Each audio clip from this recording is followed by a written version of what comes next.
Assalamualaikum warahmatullahi wabarakatuh. Salam sains.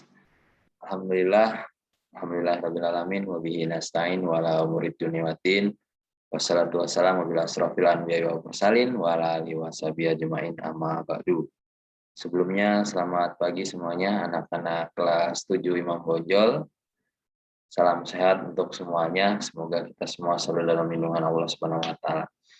Baik, anak-anak kelas 7 Imam Bonjol, pertama-tama Pak Habib ingin mengucapkan mohon maaf karena pada hari ini saya tidak bisa membersamai kalian untuk pelajaran IPA karena ada beberapa kepentingan yang memang tidak bisa Pak Habib tinggalkan. Jadi untuk pelajaran IPA kali ini saya membuat materi lanjutan dari materi kita kemarin tentang sifat kimia dari suatu zat. Nah, hari ini kita ingin membahas tentang perubahan sifat ataupun perubahan zat, ya. Baik itu nanti bisa dilihat dari perubahan fisik, perubahan fisis, ataupun juga perubahan secara kimiawi. Nah, untuk materi ini sendiri kalian bisa lihat di buku paket kalian halaman 89 sampai 98. Nah, sebelum kalian mengamati video yang Habib buat ini, terlebih dahulu silahkan gunakan waktu 10 menit ya untuk kalian literasi atau baca buku ya dari halaman 89 sampai halaman 98. Ya, jadi seperti biasa di pelajaran IPA kita membiasakan untuk literasi sebelum pembelajaran IPA berlangsung ya. Nah, jadi ini materi yang akan kita pelajari pada hari ini. Ya tentunya ini kurang lebih sama ya dengan sifat suatu zat. Jadi sifat itu tidak terlepas dari perubahan zatnya juga. Ya, dimana di sini kalau kemarin kita mempelajari sifat itu ada dua, ada sifat fisika dan juga sifat kimia. Sekarang sama, ya. Di perubahan zat juga ada dua, ya. Baik yang bisa diamati secara langsung, baik itu warnanya, baunya, rasa, ya, dan juga lain-lainnya itu digolongkan ke dalam perubahan fisik atau fisis. Sedangkan ada juga perubahan yang nantinya menghasilkan suatu zat baru yang disebut sebagai perubahan kimia. Nah, Pak Habib akan membahas satu persatu, ya, tentunya lebih detail untuk materi perubahan zat ini. Nah, selain materi perubahan zat, nanti di akhir saya juga ingin menyampaikan materi tentang metode pemisahan campuran, ya, mana metode pemisahan campuran ini juga nantinya akan keluar di soal ujian akhir semester ganjil. Jadi mohon disimak dengan baik-baik, ya. Silahkan bagi yang hari ini menyimak video yang Pak Habib sampaikan, silahkan kalian komen, ya, sebagai tanda bukti bahwasanya kalian menyimak. Kalian komen di komentar YouTube saya, ya. Di situ silahkan sertakan nama dan kelas, ya. Karena hari ini adalah jadwalnya saya mengajar di kelas 7 Imam Bonjol, berarti di situ harusnya yang ada ya hanya anak-anak kelas 7 Imam Bonjol, ya. Silahkan nanti ditulis nama dan kelasnya. Nah, untuk mempersingkat waktu, kita mulai di pembahasan awal tentang perubahan zat, ya. Sebuah zat dapat dikatakan berubah, ya, karena memang memiliki sifat dasar yang mampu merubah dari suatu bentuk ke bentuk lain. Jadi zat itu bisa berubah, ya. Nah, di sini hanya saja perubahannya terdapat dua jenis, ya, ataupun dua contoh. Ada yang dinamakan perubahan fisis ataupun perubahan fisika, dilihat secara fisiknya, dan ada juga yang disebut sebagai perubahan kimia. Nah, suatu zat mengalami perubahan dan dia dikatakan ataupun dikategorikan ke dalam perubahan fisis ataupun perubahan fisika apabila yang pertama, syarat yang pertama adalah ketika dia berubah, dia tidak menghasilkan zat baru.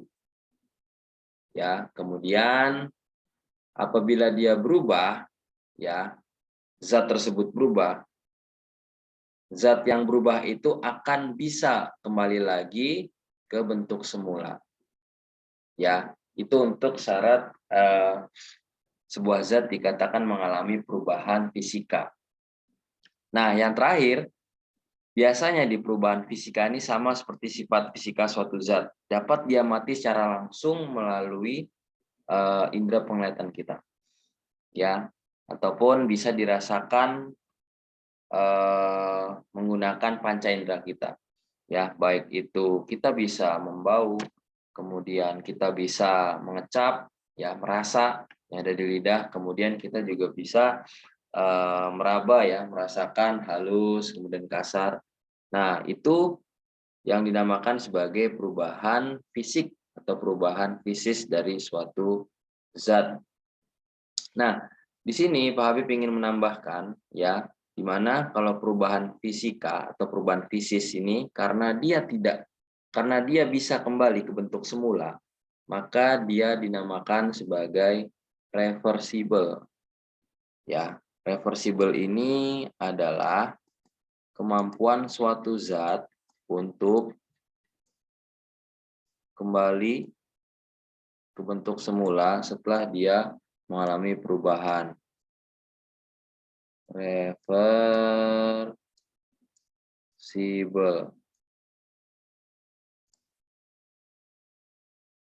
Mohon maaf tulisannya kurang bagus karena ini, ya, pakai mouse. Reversible ini adalah apabila suatu zat sudah berubah, dia bisa kembali lagi ke bentuk aslinya. Nah, lawannya ini adalah irreversible. Irreversible, I double R, reversible.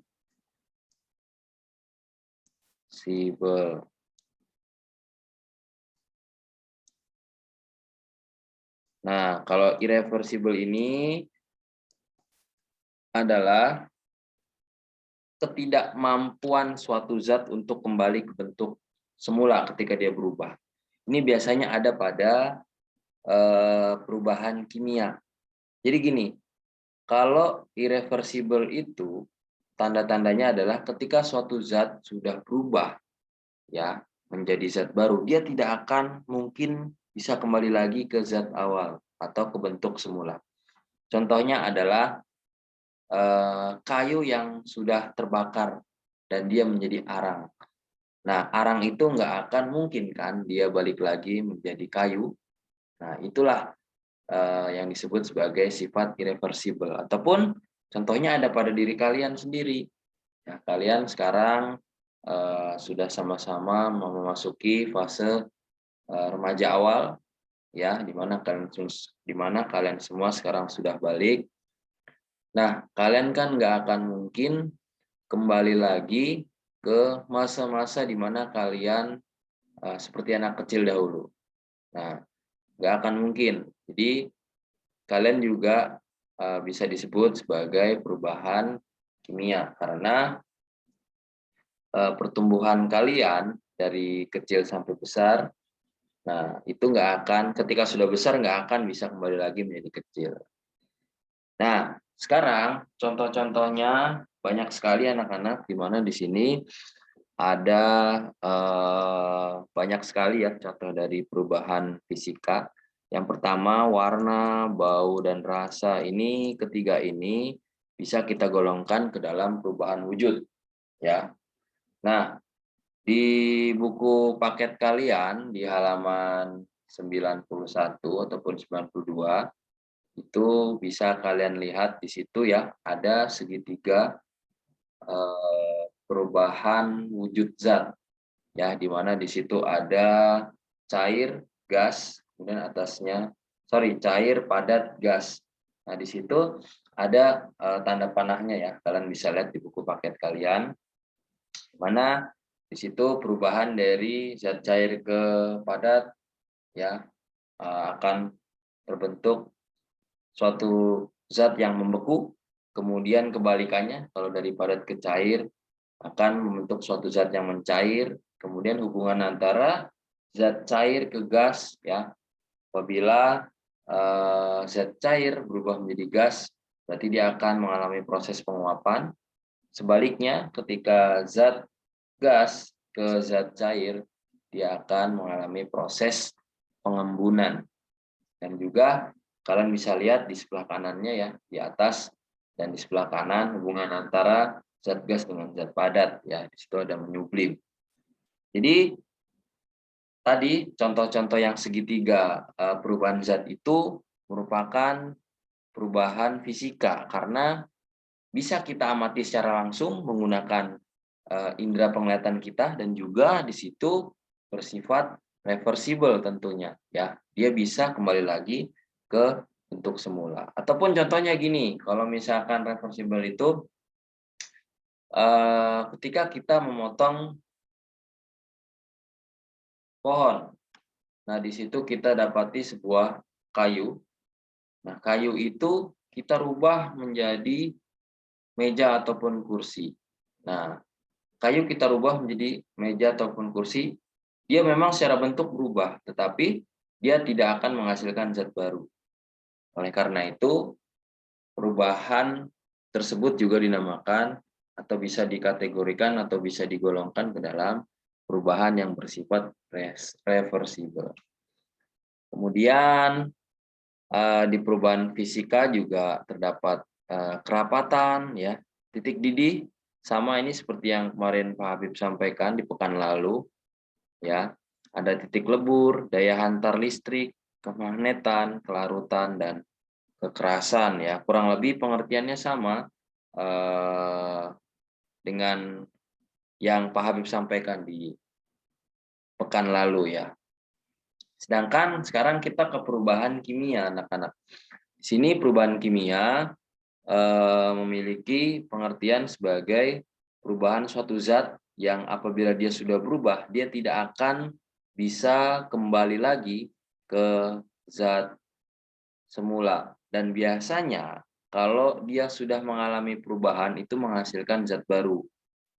Contohnya gimana Pak? Ini contohnya misalkan pada yang poin keterbakaran atau eksplosif ya. Eksplosif.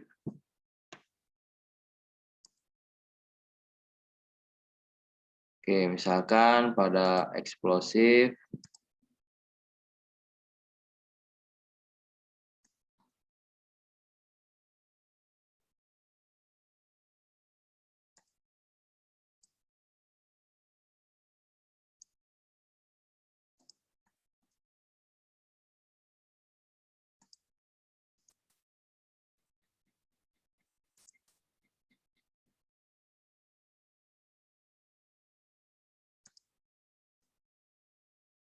oke, sebentar ya, ini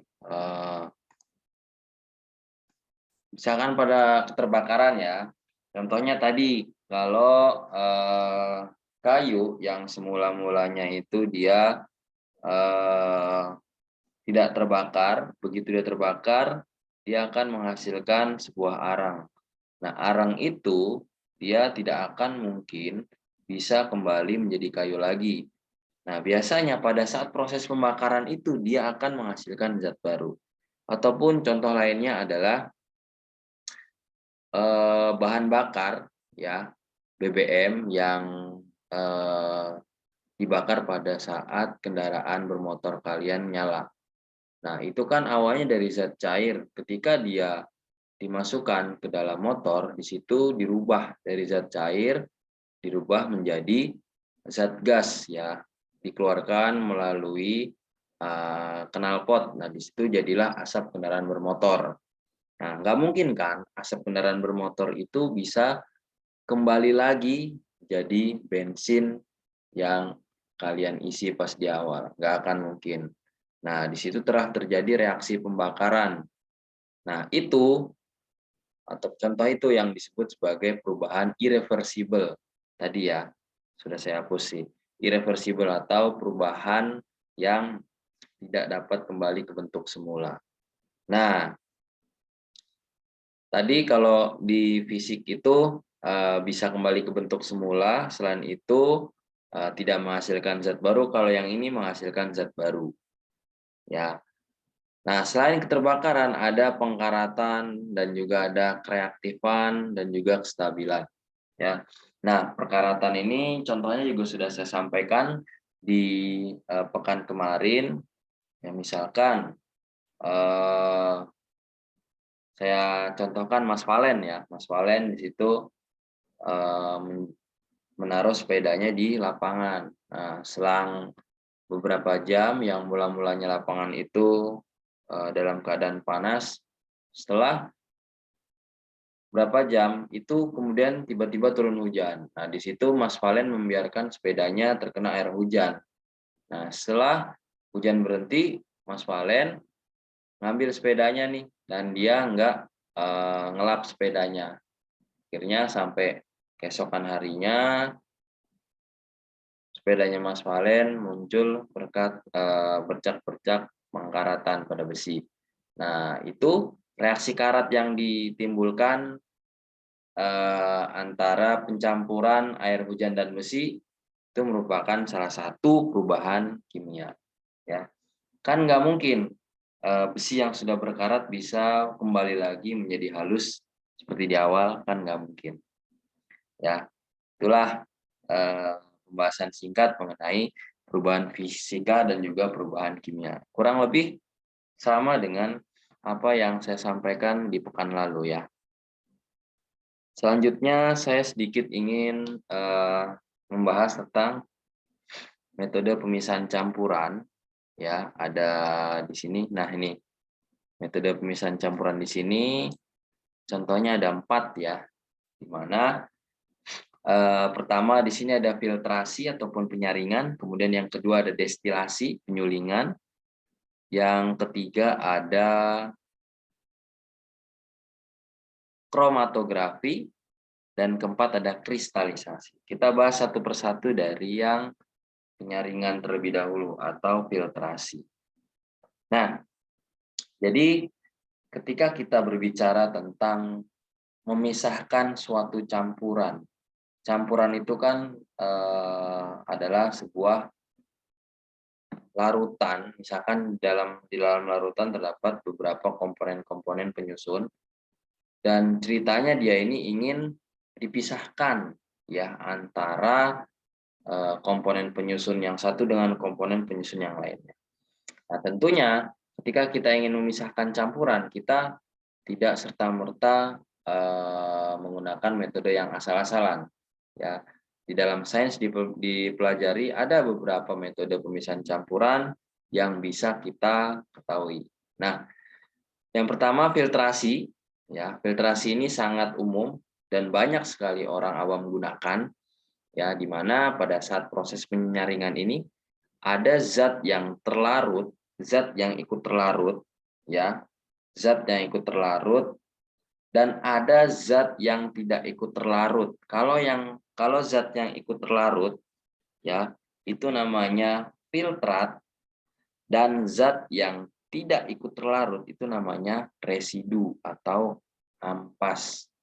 Contohnya begini, misalkan Mas Rino ingin membuat es teh, tapi tehnya ini terbuat dari teh tubruk. Tahu ya teh tubruk ya, teh yang bukan teh celup, tetapi dia itu terdiri dari atau tersusun dari daun-daun teh yang kering dan sudah bisa digunakan ataupun diseduh untuk membuat teh. Nah, ketika di situ Mas Rino sudah menuangkan air panas dan juga gula dan juga ada teh di situ, kemudian diaduk dan dikasih es batu. Nah, ternyata daun-daun teh yang kering dari teh tubruk itu tidak langsung tenggelam ke dasar gelas karena massa jenis dari daun teh ya itu lebih ringan daripada air yang ada di dalam gelas. Akhirnya daun tehnya mengapung. Kemudian Mas Rino ini ceritanya sudah sangat tidak sabar untuk meminum es teh yang dia buat. Akhirnya dia punya inisiatif. Mas Rino punya inisiatif. Wah, daripada kelamaan mending disaring. Akhirnya Mas Rino bawa saringan dan bawa 1 gelas lagi untuk disaring nih. Nah, ketika disaring dipindahkan es tehnya ke gelas satunya. Nah, ketika sudah selesai dipindahkan, nah di situ bisa kita lihat ada zat yang ikut tercampur dengan gelas satunya. Itu dinamakan filtrat, ya, zat hasil penyaringan ataupun zat yang ikut terlarut di dalam penyaringan. Itu namanya filtrat. Nah, sedangkan teh yang tadi tidak ikut ke larutan gelas satunya, otomatis dia akan tertahan di saringan. Nah, itu biasanya disebut sebagai residu atau ampas. Ya, ataupun gini, misalkan ketika kalian melihat orang tua kalian sedang mencuci sayuran di besek, tahu ya, yang orang hajatan biasanya ataupun orang selamatan di situ yang bentuknya bulat terus bawahnya bolong-bolong yang biasanya buat naruh nasi ataupun makanan ketika orang selamatan biasanya mencuci sayur pakai itu. Ketika ingin mencuci kemudian kerannya diputar dinyalain, di situ ada proses filtrasi juga ya, di mana ketika air sudah jatuh mengenai sayuran, nah di situ air ada yang jatuh, kemudian sayurannya tidak jatuh. Nah, air yang jatuh di situ disebut sebagai filtrat atau zat yang larut ya setelah dia disaring. Nah, yang sayurannya itu bisa juga disebut sebagai residunya. Seperti itu. Nah, contohnya di sini adalah pemisahan kotoran yang ada pada larutan gula, kemudian menyaring air sungai untuk keperluan air bersih. Selanjutnya untuk penyulingan ataupun destilasi. Nah, penyulingan di sini merupakan pemisahan campuran zat cair yang didasarkan pada perbedaan titik didih zat cair yang ada di dalam campuran. Misalkan begini, destilasi ini fokusnya adalah memisahkan suatu larutan ataupun suatu campuran dengan menggunakan metode penguapan. Nah, untuk gambarnya bisa kalian buka buku paket kalian halaman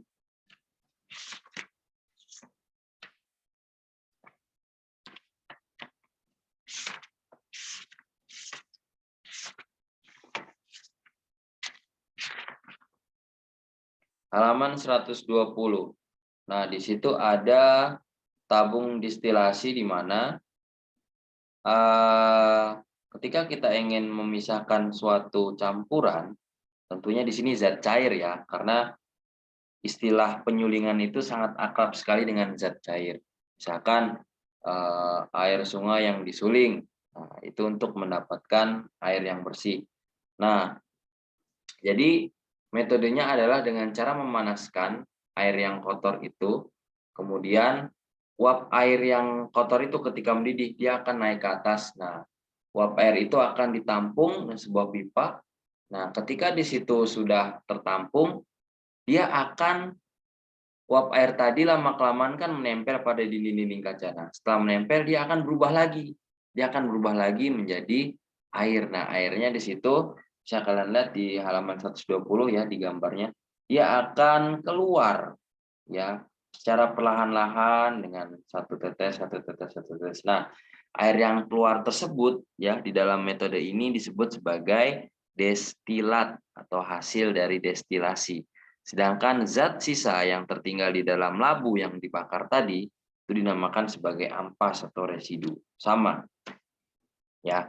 Jadi jauh sebelum ilmuwan menemukan alat untuk penyulingan air ataupun tabung destilasi. Itu peradaban zaman dahulu, orang-orang yang hidup di sekitaran pinggir pantai, ya itu zaman dahulu itu sangat sulit sekali untuk mendapatkan air tawar, ya. Nah, jadi orang-orang zaman dahulu itu juga luar biasa ya, sudah peradabannya sudah jauh lebih maju ya. Hanya saja tidak tersentuh dengan teknologi.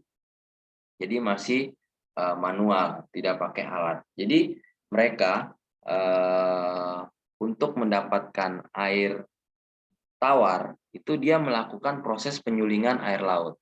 Ya, karena notabene air yang ada di sekitar mereka adalah asin. Nah, dia melakukan proses atau masyarakat yang hidup di sekitar pesisir pantai itu melakukan proses penyulingan. Nah, penyulingan dilakukan dalam alat yang bernama destilator. Nah, selanjutnya ada kromatografi. Di sini adalah pemisahan yang didasarkan pada perbedaan daya serap dan zat penyerap, absorben atau adsorben, terhadap zat-zat yang akan dipisahkan. Di sini ada kata adsorpsi, ya, ataupun di sini bisa diartikan sebagai penyerapan, ya, penyerapan pada permukaan adsorben. Yang keempat, pun yang terakhir di sini ada proses kristalisasi. Nah, ini yang nantinya juga